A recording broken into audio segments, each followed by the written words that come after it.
ok?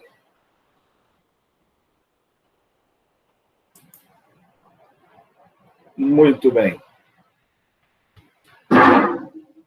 Com a tentativa de se fazer penicilinas para o uso oral, foi desenvolvido aí a fenoximetilpenicilina, seria a penicilina V, né? É um derivado semissintético, e o principal objetivo dela era poder ser usado por via oral, porque até então a gente tinha as penicilinas, mas todas por via parenteral, né? A penicilina G, a procaína, a bezatina. Fenolmetilpenicilina? Fenoxmetilpenicilina. Fenox, obrigado.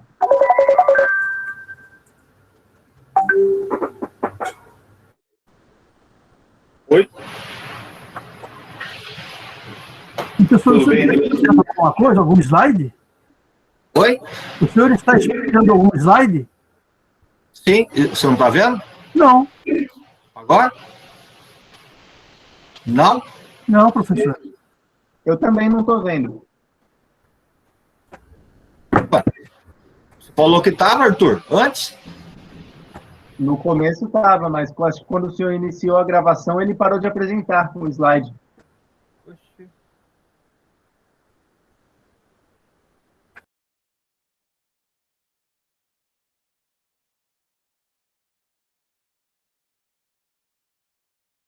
E agora?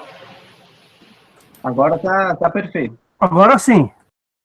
Ah, beleza. Não sei o que houve, então. Muito bem. Então, essa penicilina, como eu disse, ela foi desenvolvida com a finalidade de entrarmos aí com a parte, com a administração oral, né? Ela tinha uma taxa de absorção de 60%, né? E a presença de alimento não interferia na sua absorção. E uma meia-vida também, uma meia-vida curta, de 30 a 60 minutos.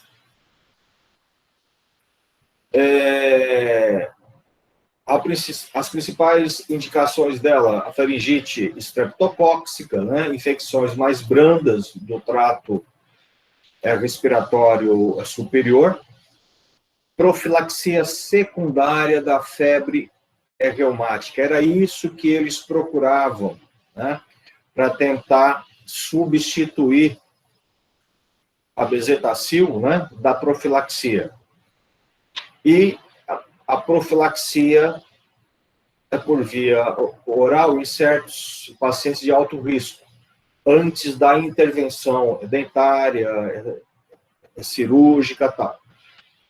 Mas tudo isso era objetivo, né, que se pretendia alcançar.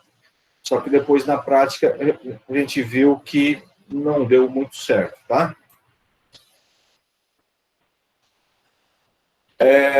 As penicilinas, penicilinase resistente, também chamada de antiestafilocóxicas. Gente, deixa eu só terminar aqui. Essa penicilina V, ela foi comercializada, tá?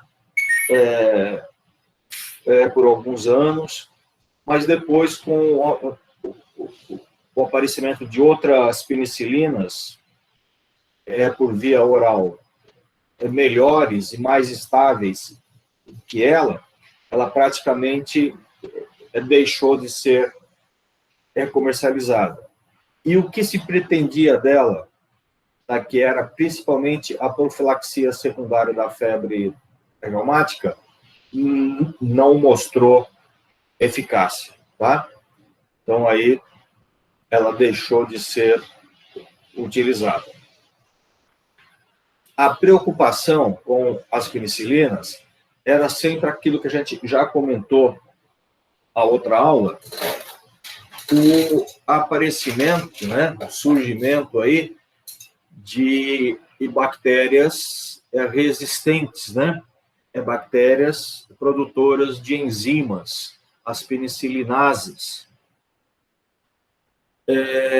Então, a preocupação era no desenvolvimento de penicilinas, né, que fosse resistente a essas enzimas produzidas pelas bactérias. E aí surgiu algumas penicilinas com essa característica, chamadas de penicilinases resistentes. E como a grande preocupação era as infecções por estafilococos, né, principalmente os Staphylococcus aureus,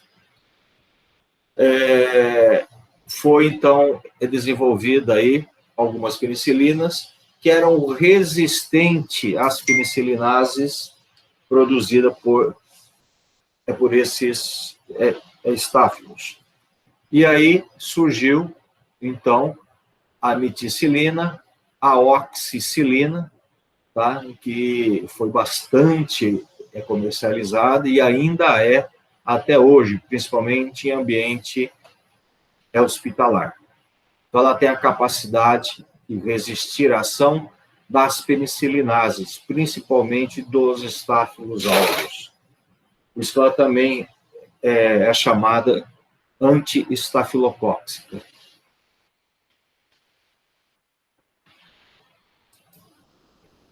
Então, a oxicilina, ela foi uma ferramenta importantíssima, né, nas infecções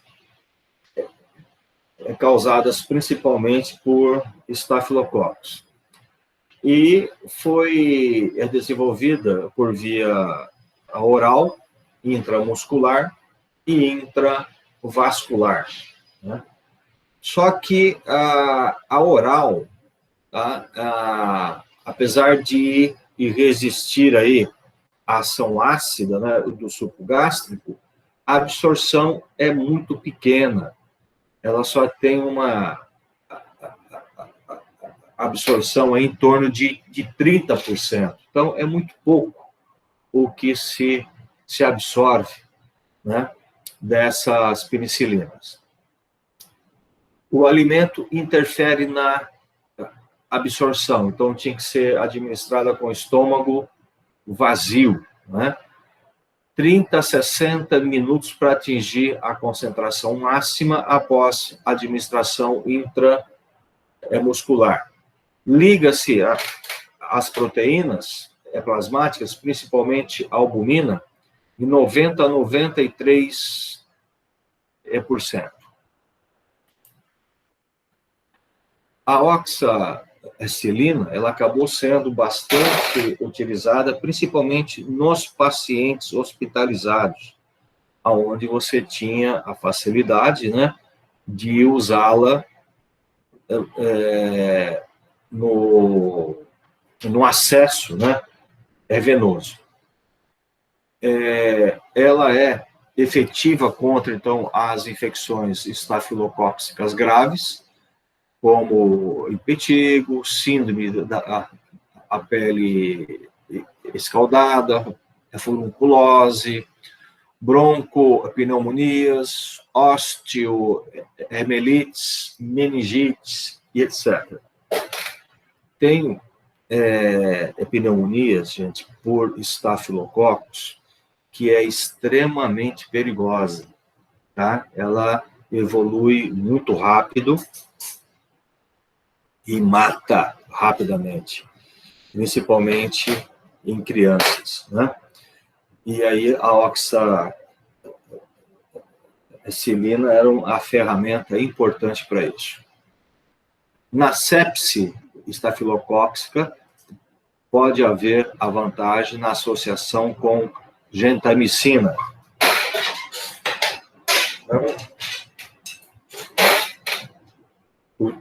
E aí só aqui é utilizado por uma dose de 100 miligramas quilo dia, tanto oral quanto parenteral.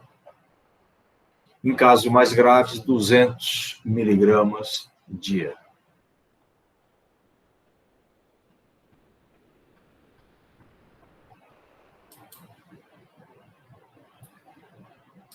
Bom,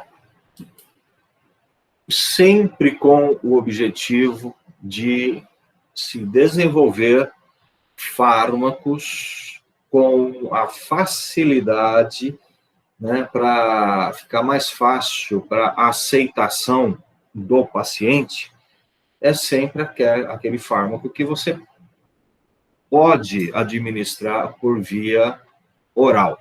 Né? Professor, pode repetir o que o senhor acabou de falar, por favor? Pode, por favor, repetir o que o senhor acabou de falar? Quando o senhor estava justificando esse segundo tipo de penicilina? Eu não consegui.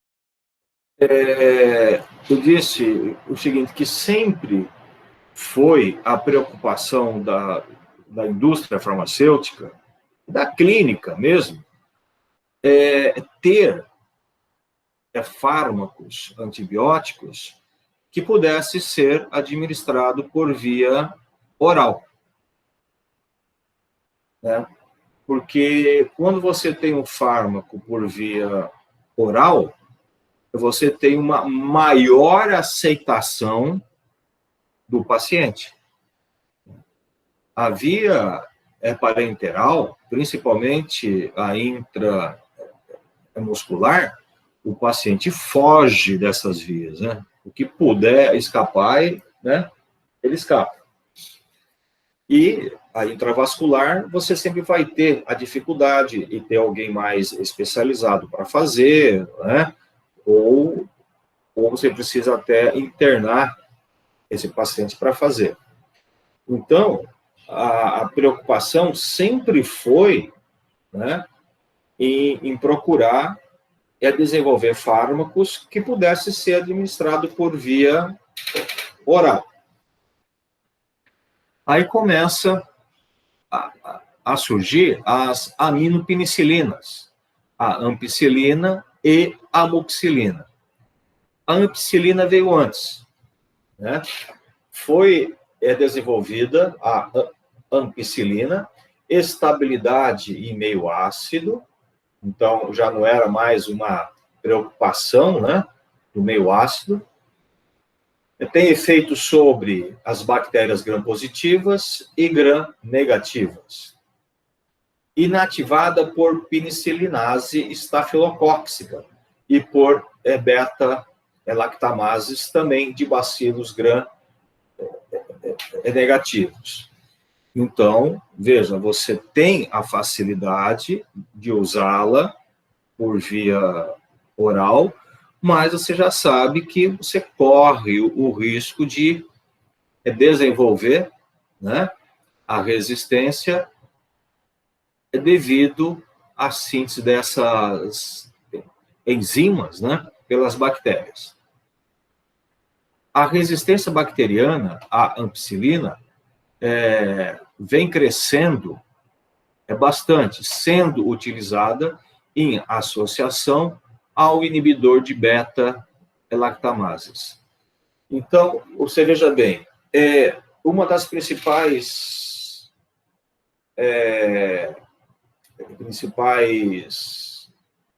preocupação, né? A preocupação com o uso dessas penicilinas era o aparecimento e resistência pela produção aí dessas enzimas, principalmente as beta-lactamases. Aí, como já se conhecia essas beta-lactamases, eles começaram, então, a sintetizar fármacos que tivessem a capacidade de inibir essas beta-lactamases. Só que quando você vai associar dois fármacos, você precisa pensar também na parte cinética desses dois fármacos. Eles têm que ser compatíveis na absorção e na meia-vida desses fármacos. E aí, as penicilinas, um fármaco que foi compatível, né, foi o sulbactam. O sulbactam é um inibidor de beta-lactamase e que tem as características compatíveis com a ampicilina. E com isso, então, se passou a utilizar a ampicilina associada a inibidores de beta-lactamase, que é, no caso, o sulbactam. E aí, então, você acaba tendo uma potencialização do efeito das ampicilinas. Tudo bem?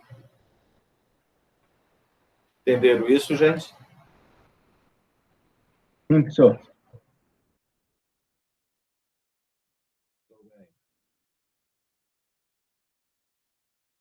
A ampicilina, seus efeitos adversos são os mesmos das penicilinas.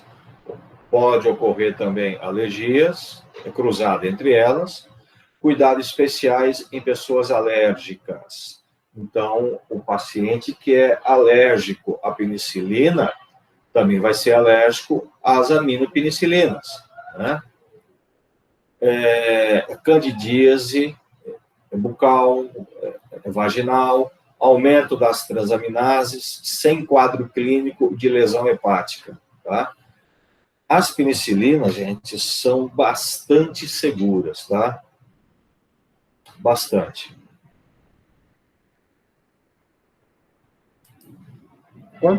Volta nesse slide, por favor.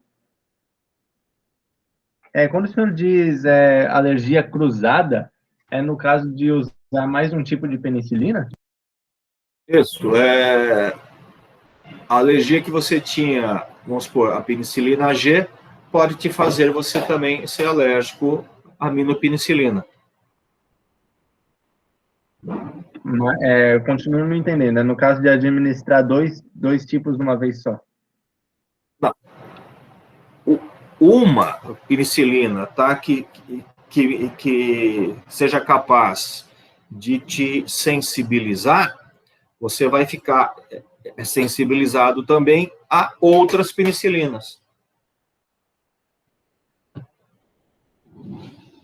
Ah, entendi. Obrigado, professor. Você utilizou a aminopenicilina e teve um quadro de alergia, você vai ter alergia também às outras penicilinas.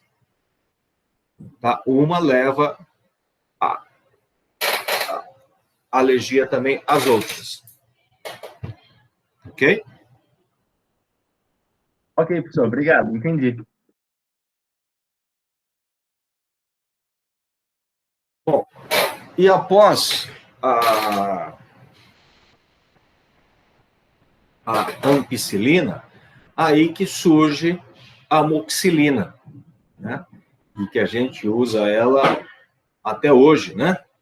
A ampicilina ainda tem hoje, tá? Mas a gente praticamente quase não usa mais ela. Mas a amoxicilina, ela veio para ficar. Tem as mesmas propriedades das penicilinas, diferindo por melhor absorção, por via oral, então era isso que a gente queria, né? Um fármaco que fosse muito bem absorvido e que fosse o quê? Bastante estável, né? Em meio ácido, para você utilizá-la tranquilamente por via oral. Bactericida de mecanismo igual às penicilinas e também inativada por beta-lactamases. Então, você também tinha a mesma preocupação de resistências, né, bacteriana. Não tem ação sobre estafilococos produtores de penicilinases. Então, o Staphylococcus, ela não pega. Para neutralizar a resistência por beta-lactamases, hoje ela está associada a um outro inibidor de beta-lactamase, que é o ácido clavulânico. Veja, a ampicilina, tá? Ela vem associada a o inibidor de beta-lactamase, que é o Subactam, certo? E a amoxicilina, ela vem associada ao ácido clavulânico. Os dois, o ácido clavulânico e o Subactam, os dois são inibidores de beta-lactamases. É que o Subactam, como eu já disse, ele é mais compatível com a cinética da ampicilina. E o ácido clavulânico é mais compatível com a cinética da amoxicilina. Ok?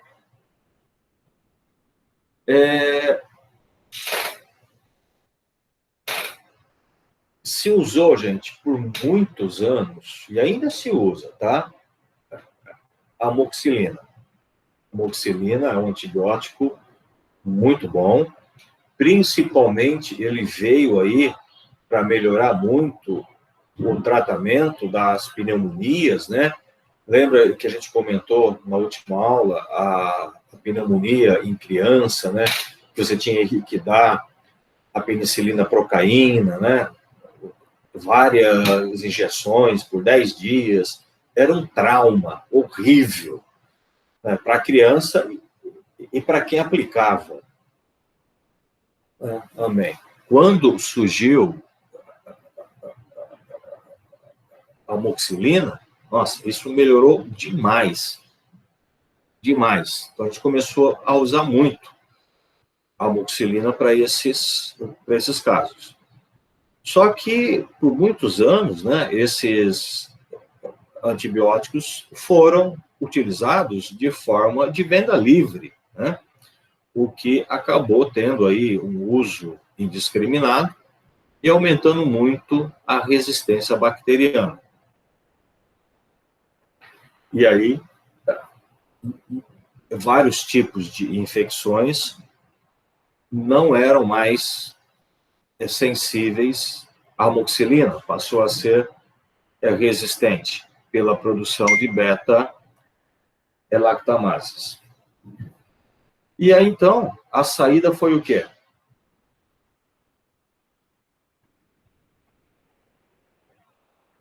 Associação?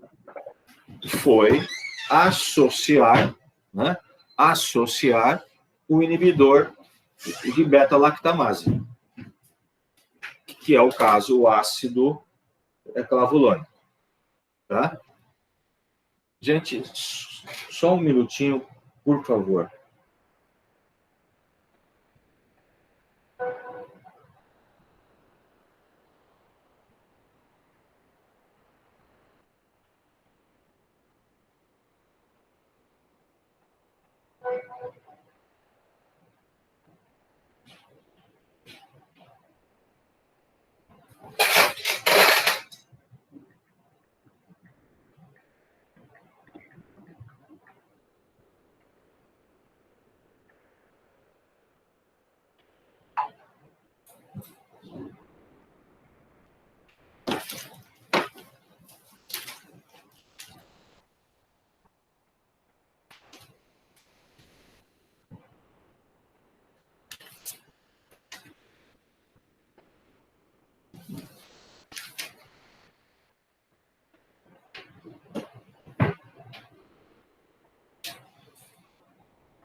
Desculpa, pessoal.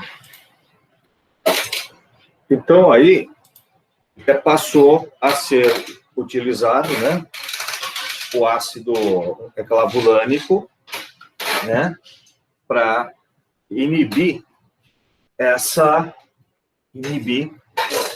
né, essa resistência. E o que a gente tem percebido hoje, tá? O que a gente tem percebido hoje, gente, é que está aparecendo também resistência já a essa associação, tá? Conversando com alguns médicos, colegas aí, eles já não estão mais assim, para algum tipo de infecção, prescrevendo esse tipo de antibiótico. Um caso bem típico, as rinossinusites, né? Normalmente, essas rinossinusites, né, que pega aqui a parte superior e acaba descendo para a garganta e tal, tratava muito com amoxicilina e ácido clavulânico, né? E hoje, alguns médicos, alguns pneumologistas, otorrinos, falam, eu não estou usando mais, tá? Eu estou preferindo azitromicina, porque eu tenho visto que tem aparecido muito caso de resistência. Então, infelizmente, essas resistências acabam aparecendo.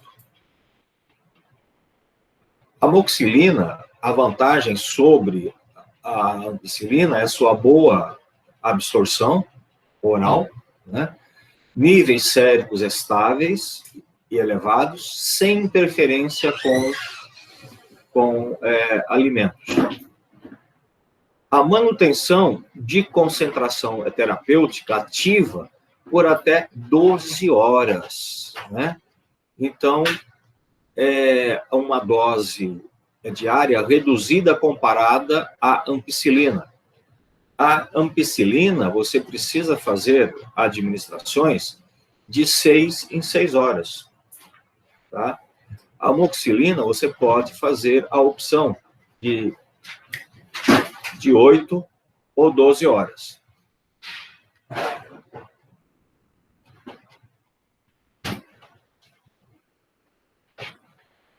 Então, a amoxicilina é dose por via oral, né, nas infecções de vias aéreas superiores, como as otites, sinusites, as faringites, né, e inferiores, as bronquites agudas, agutizadas, pneumonias, né, podendo chegar, em alguns casos, né, até mais grave, numa dose de 3 a 4 gramas dias, tá? E a gente usa, né, amoxicilina, 4 gramas dias, no caso da erradicação da H. pylori, né? A gente usa 4 gramas dias.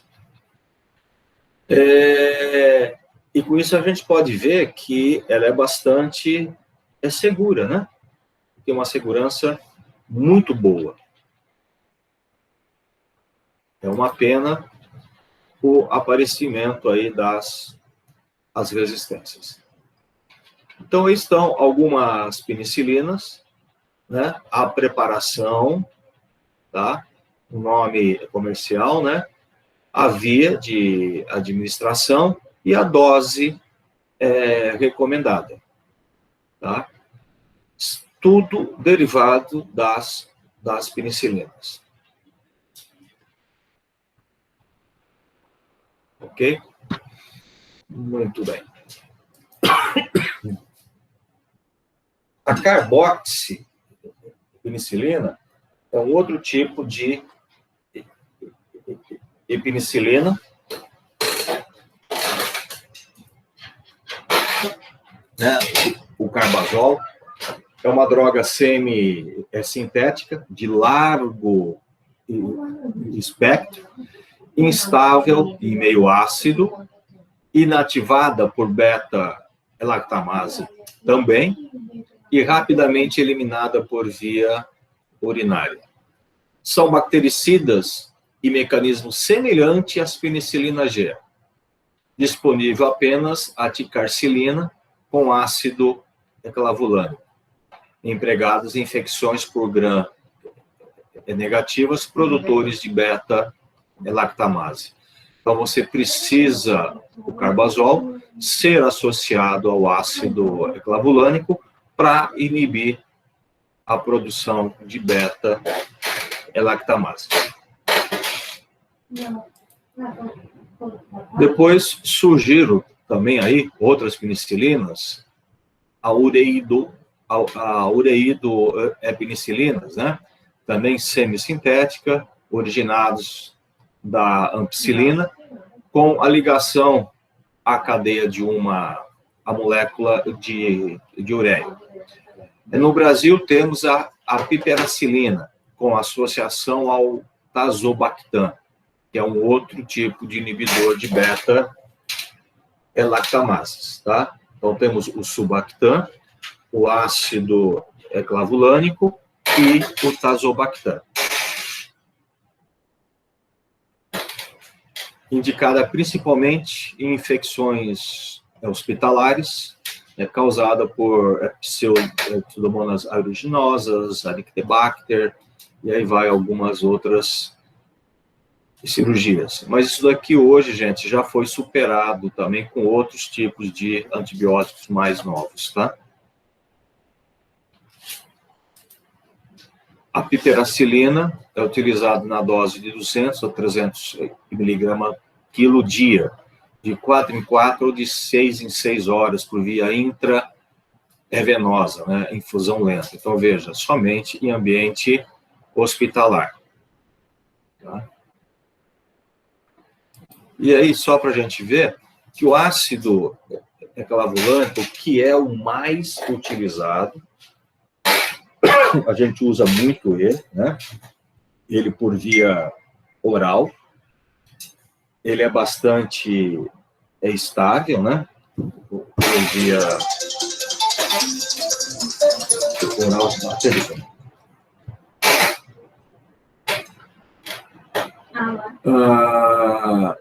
ele também tem uma ação antibacteriana, tá? E ele tem uma grande capacidade inibitória sobre as beta-lactamases.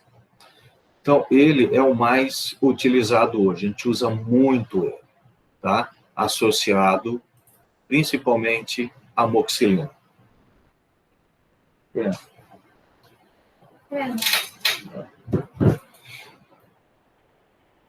Então, aqui, tá, a gente fecha aqui o quadro das penicilinas. Tá? Lembrando que todas essas que nós acabamos falando, a penicilina, a benzilpenicilina, né, a benzetacil, ainda é bastante utilizada, né?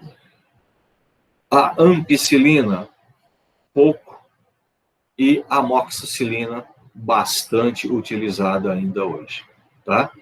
E a penicilina resistente, né? Resistente às beta-lactamases, que também se usa bastante, principalmente em ambiente hospitalar, tá? A oxacilina. Ok? Alguma dúvida até aqui, gente?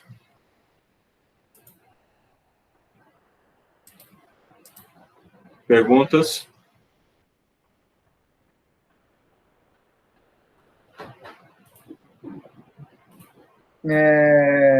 Eu só não consegui fazer algumas anotações, mas foram anotações que estão no slide, então eu consigo pegar na gravação depois. Mas no entendimento tá correto. O que mais ou menos o que o senhor quis dizer é que as associações com ácido clavulânico e com alguns outros fármacos que resolveram o problema da resistência, né? Foi a parte que o senhor mais quis focar. Sim. É isso daí. Beleza.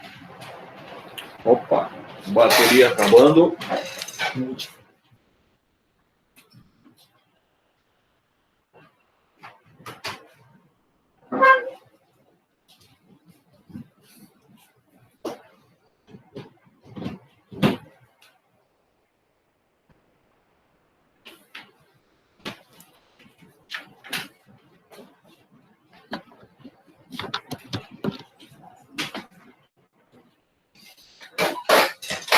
Muito bem. Vamos lá, então. Professor, Oi?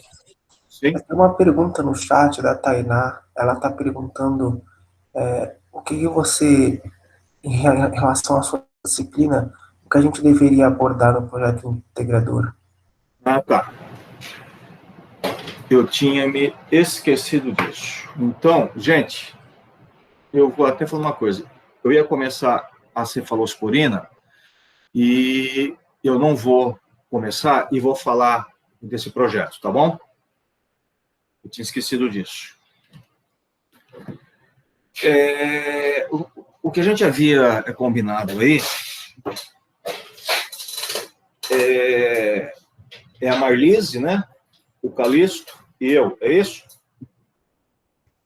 Isso mesmo. Então, a gente tinha combinado que vocês iriam desenvolver, né? Parece que vocês iam fazer a síntese de um analgésico, no caso, o paracetamol, o Calixto. É isso? Isso, até onde a gente sabe, a gente vai sintetizar o princípio ativo com o Calixto e fazer a formulação com a Marlise. Isso. E vocês vão fazer essa parte de mecanismo de ação, que seria comigo, né?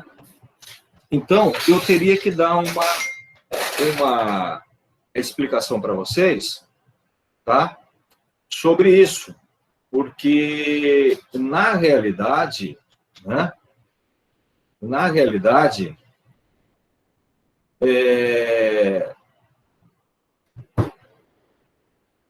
a gente ia falar sobre os anti-inflamatórios, analgésicos, mesmo só na última farmacologia, né? Então, eu vou ter que dar uma explicada antes para vocês sobre isso, tá? Então, eu vou dar uma explanada, certo, agora para vocês, e aí ver o que vocês conseguem pegar e o que faltar vocês vão me perguntando depois. Tudo bem? Pode ser?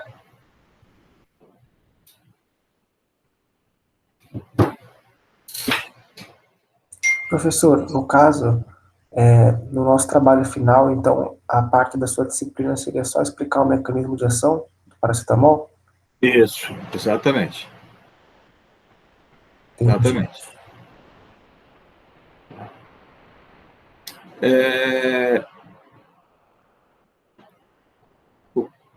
Vocês já tiveram a patologia, inflamação? Sim, tivemos. Muito bem. Vocês viram que existe a cascata, né, que a gente chama cascata da inflamação, né? Essa inflamação, ela começa, né, com a lesão celular, e aí você começa a ter estímulos endógenos, né, para ativação de enzimas, tal, né, é onde ocorre a formação de uma substância-chave, que é o ácido araquidônico. Lembram desse nome? Sim, ele é formado pela fosfolipase, né, que converte fosfolipídio em ácido araquidônico. Isso. Com a lesão celular, a liberação de fosfolipídios, né, de membrana, e aí com a ativação da enzima fosfolipase, você vai ter a formação do ácido araquidônico. Muito bem. Esse ácido araquidônico, ele vai sofrer ação também de enzimas. Duas importantes aí. Uma é a chamada ciclooxigenase e uma outra lipoxigenase. Bem, o que vai interessar mais aqui para a gente é a parte da ciclooxigenase, porque essa enzima, a cicloxi, ela vai degradar o ácido araquidônico, né? E vai surgir aí o que nós chamamos de prostanoides, que são as prostaglandinas, prostaciclinas e os tromboxanos. Ok? Lembra disso? Qual o nome da outra que o senhor comentou? Uma é a ciclooxigenase e a outra? Lipoxigenase. Lipoxi, obrigado. Bom, com a formação desses prostanoides, né, eu vou ter aí o desenvolvimento da inflamação, porque essas substâncias acabam tendo as suas ações fisiológicas, né, e acabam atraindo para a área células e defesa, acabam provocando vasodilatação, e aí inicia o processo inflamatório. Muito bem. Aonde eu quero chegar com vocês. Um processo inflamatório, você tem dor, ok? A inflamação dói. E por que dói? Porque em toda a inflamação, tá? Você vai ter junto à inflamação a liberação também de outras substâncias. Entre elas, histamina. A histamina também é liberada no processo inflamatório por células de defesa, né, que contêm a histamina e acabam desgranulando e liberando ela. A histamina, uma das ações dela é aumentar a permeabilidade pós-capilar, aonde você vai ter extravasamento e aonde vai surgir o edema da inflamação. Só que, ao provocar esse edema, vai extravasar substâncias que também estão no nosso sangue, como a bradicinina. A bradicinina, ela acaba também sendo extravasada e acaba chegando também no local da inflamação. Então, em todo ponto inflamatório, eu vou ter os prostanoides e, entre eles, eu vou ter também a histamina e bradicinina. Tudo bem? Muito bem.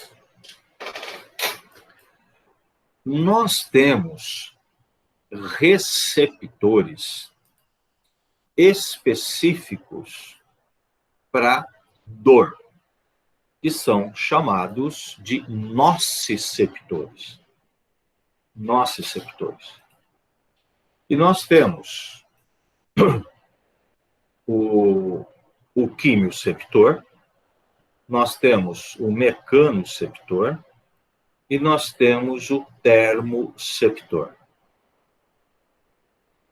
Todos eles, quando estimulados, levam à dor.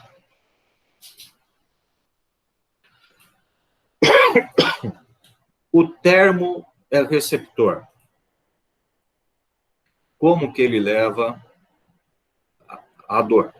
toda vez que você se expor a uma variação brusca de temperatura, ou para quente ou para frio.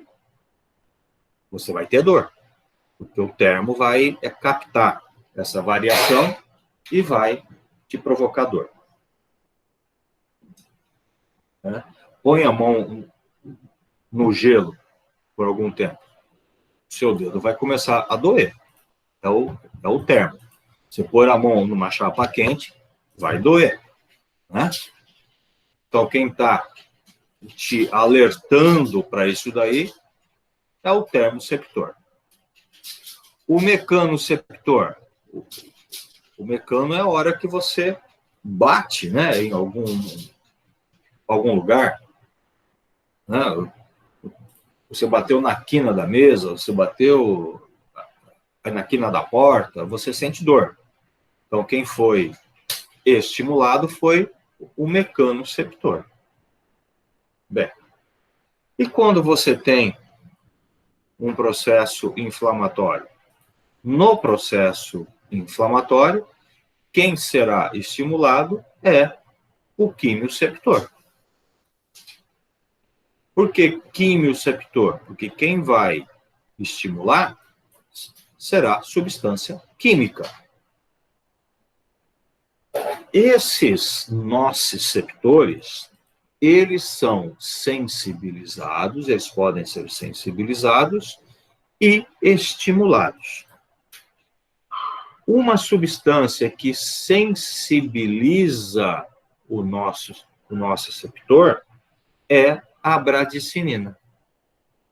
A bradicinina, então, sensibiliza o nociceptor. Por isso que, num processo inflamatório, que eu expliquei que você tem a bradicinina, os seus quimioceptores vão estar sensibilizados. E quem estimula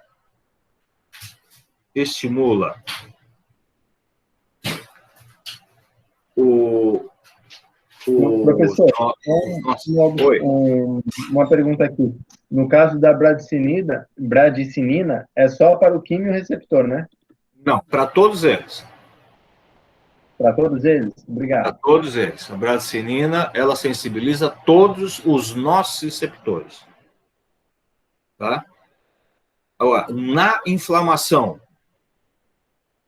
a histamina, lembra que ela gerou uma vasodilatação, aumento de permeabilidade, extravasou muito. A bradicinina, que estava na circulação, extravasa e chega até o local da inflamação. Então, toda inflamação eu vou ter bradicinina. Então, automaticamente, toda inflamação eu vou ter uma sensibilização dos quimioceptores ou de outros receptores, até o mecanoceptor também ele vai estar sensível. Tanto se você relar o local da inflamação, você vai ter dor. Vai doer mais. Vai? Por quê? O mecanoceptor está sensibilizado. Né? Um exemplo, vai. Você está entrando aí na sala de aula e você dá uma acanelada na carteira. Então, dá aquela dor, né, de imediato, né? Tum, né? Aí você xinga, né? Você faz um monte de coisa. E uma das coisas que você faz é o quê? É esfregar em cima da pancada, né? Aonde a gente bate, a gente vai lá e esfrega. Por falar em esfregar, você sabe por que a gente esfrega aonde a gente bate? Tem uma explicação fisiológica para isso. Alguém sabe? Não. Muda o foco da percepção?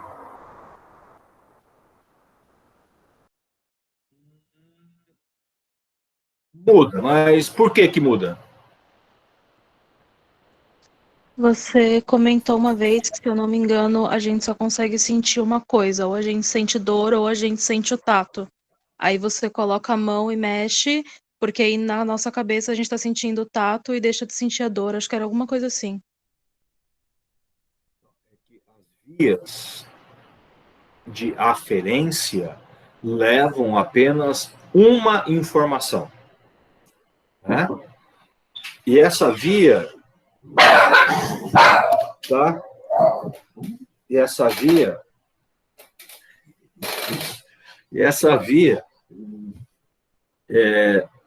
aferente que leva à dor é a mesma que leva o tato. Então, quando você está com uma dor lá, você bateu lá a perna e você esfrega, né, a mão, você está estimulando o tato. Então, aquela via passa a levar a mensagem do tato e esquece a mensagem de dor, né, porque ela consegue levar apenas uma única mensagem. Ok? Entenderam isso?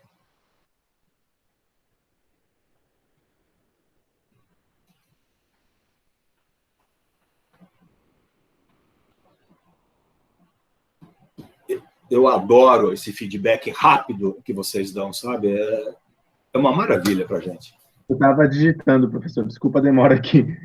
No caso, o motivo de esfregar a lesão é porque a via de aferência, ela só leva um tipo de informação, e no caso, ela compete tanto pelo tato quanto pela dor. Seria esse o motivo? Ela leva só uma. Então, como você está sentindo dor, ela está levando dor. A hora que você começa a estimular o tato, aí ela passa a levar o tato e não leva mais a dor. Exatamente isso. Por isso que a gente, fisiologicamente, instintivamente, a gente vai lá e passa a mão, né? Você esfrega, né? Aí é bom que esfregue tá a ponta dos dedos, onde você tem uma maior percepção de tato. Entendi. Aí a dor alivia. Bom.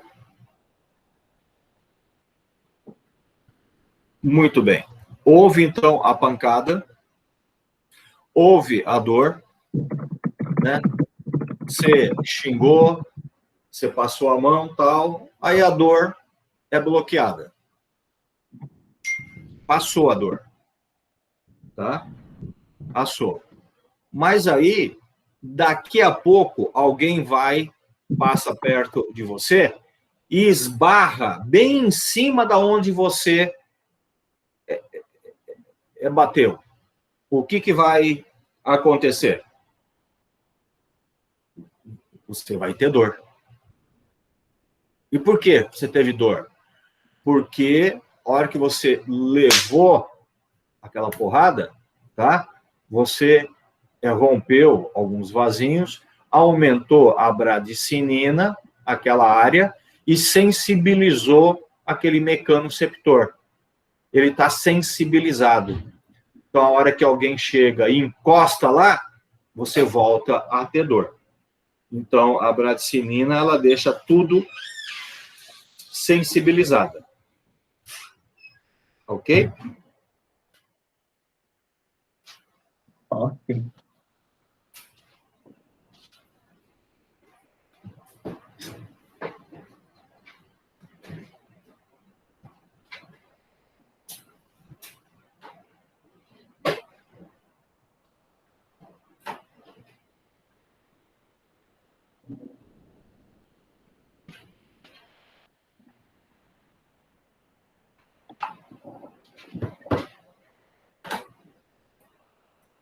Eu vou fechar a janela aqui, porque esse viado já começou a fumar aqui embaixo, já está enchendo o cheiro aqui para dentro do quarto. Fecha no teu quarto também. Arthur, seu microfone tá ligado. Desculpa.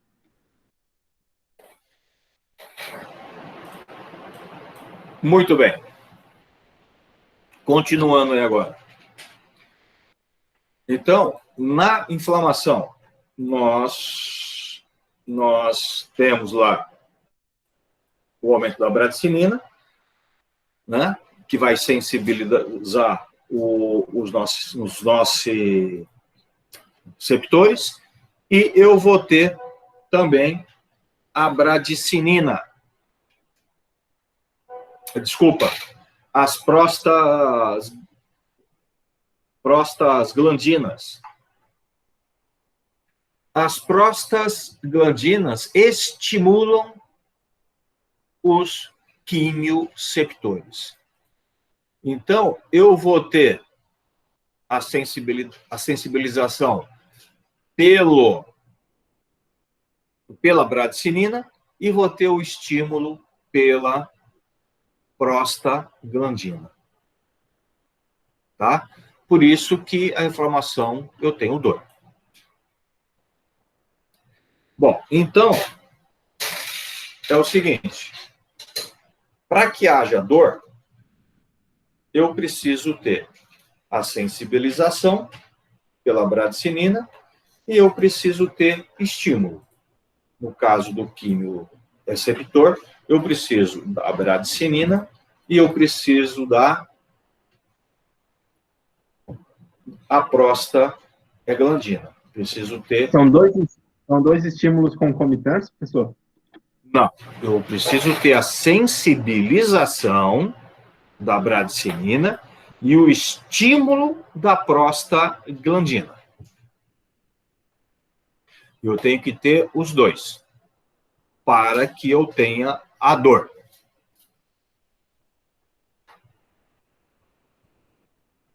Ok? Tem que ter a sensibilização e estímulo. Ok? Muito bem. Ok, obrigado. O que os anti-inflamatórios eles fazem? Qual é o mecanismo central deles? O mecanismo central dos anti-inflamatórios é inibir a ciclooxigenase. Inibindo a cicloxi, eu inibo toda a cascata dos prostanoides. Eu não vou ter a síntese de prostaglandinas, ciclinas e tromboxano. E eu não tendo a prostaglandina, eu deixo de ter o estímulo nos quimioceptores. E aí, eu não tenho dor.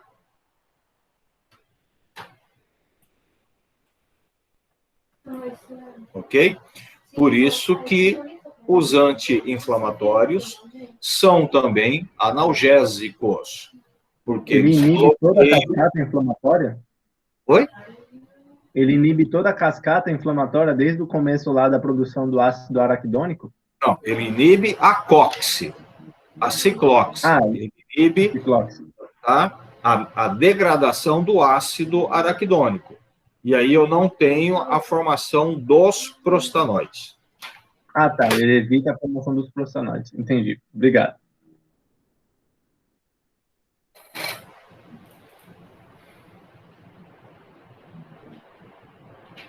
Beleza? Então, é desse jeito que eu tenho ação anti-inflamatória e analgésica. No início, achava-se que existia apenas essa COX, né? Mas depois foram vendo que existem várias COXs. Inclusive, essa COX que aparece no processo inflamatório, hoje nós sabemos que ela é induzida e nós chamamos de COX-2. Uma COX que é induzida no processo inflamatório. E nós também temos uma COX que é chamada de COX-1, que é uma COX constitutiva, presente no nosso organismo, em várias áreas. Então, se é constitutiva, porque ela tem alguma ação fisiológica importante. No caso do paracetamol, é que vocês vão participar aí da síntese e da formulação, né, farmacotécnica, o paracetamol, ele não é reconhecido como anti-inflamatório. Porque acredite-se que ele não tenha uma ação satisfatória em inibir essa COX-2, que é induzida no processo inflamatório. Se inibe de uma forma muito fraca, que não chega a ter, né, uma ação significativa. Então, ele não é considerado anti-inflamatório. Ok? Paracetamol não é anti-inflamatório. Beleza? Muito bem. Mas por que o paracetamol ele é analgésico e é antipirético? O que é antipirético, gente? É algo que reduz a temperatura ao estado normal. Então, é o fármaco que é usado para febre. A gente chama de antipirético. E o paracetamol, apesar de ser um analgésico fraco, mas ele é analgésico, e ele é antipirético. A explicação que nós temos é para isso, né? Porque ele é antipirético, analgésico fraco, mas ele não é anti-inflamatório, é que ele provavelmente tenha uma ação, uma maior especificidade por uma COX, que provavelmente seria uma COX-3, que está presente no nosso cérebro. E bloqueando essa COX, você deixa de produzir os prostanoides a nível central. E isso acaba também dificultando a condução das vias aferentes de dor e acaba bloqueando a ação das prostaglandinas sobre o hipotálamo. Por que isso? Porque quando você tem algum tipo de estímulo de pirógenos, exógenos, tipo de bactéria, vírus, né? Você acaba tendo um estímulo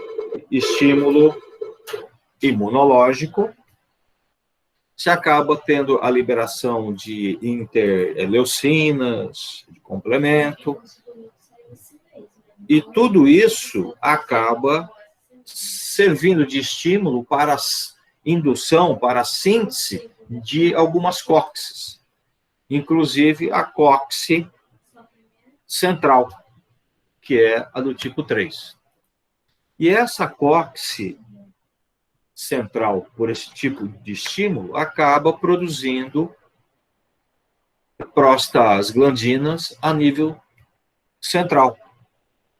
E o aumento de prostaglandinas a nível central acaba mascarando o hipotálamo, e o hipotálamo ele deixa de perceber a variação de temperatura. Ele não consegue controlar a temperatura. E aí a gente vai produzindo calor, e a temperatura vai aumentando, aonde a gente tem a febre. Então, a febre é produzida pela ação de prostaglandinas produzidas pela COX-3 a nível cerebral. Acredita-se, então, que o paracetamol tem... Um momento, professor, eu perdi algum detalhe aqui. No caso, o senhor está explicando como é o mecanismo da febre, o mecanismo do aumento de temperatura, que é por não atuação da prostaglandina né? Porque quando a ciclooxigenase 3 ela atua no cérebro, ela vai inibir a liberação de prostanoides a nível central, então não vai ter ação de prostaglandina, porque não vai ser liberada no hipotálamo. Esse é o motivo de ocorrer a febre. Eu fiquei muito confuso nessa parte. Quando você tem uma infecção, ou bacteriana ou viral, você vai ter estímulo imunológico, com a liberação de várias substâncias, que vão induzir o aparecimento de uma COX-3 a nível cerebral. Essa COX-3 a nível cerebral vai sintetizar prostaglandinas.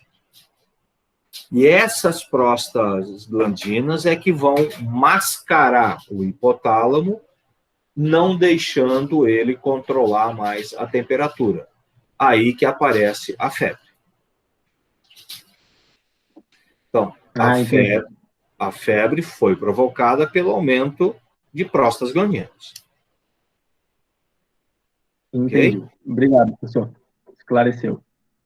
Aí você toma o paracetamol. O paracetamol, segundo alguns autores, ele é mais específico para essa COX-3. E aí ele chega lá no seu cérebro e bloqueia essa COX-3. E aí, bloqueando essa COX-3, você deixa de produzir a prostaglandina. Não produzindo prostaglandina, as prostaglandinas acabam sendo degradadas rapidamente, o hipotálamo volta a enxergar a variação de temperatura e volta a controlar. Aí que você começa a transpirar e a febre abaixa. Então, acredita-se que o paracetamol tem uma maior ação nessa COX do tipo 3, que é a COX cerebral. Por isso que tem ação analgésica e antipirética. Mas ele não bloqueia a COX-2. Ele tem uma certa dificuldade em bloquear a COX-2. Ou se bloqueia de uma forma muito fraca, não alcançando um bloqueio suficiente para ter uma ação anti-inflamatória. Beleza? Esses mecanismos vocês podem encontrar em qualquer livro de farmacologia, no Penildon Silva, no Hang, tá? Aonde está a parte de anti-inflamatórios, tá? Então, dê uma lida lá, pesquisem lá, que aí vocês vão acabar entendendo o mecanismo do paracetamol.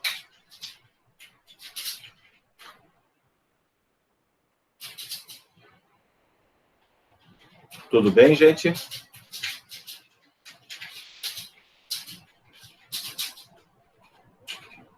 Dúvidas?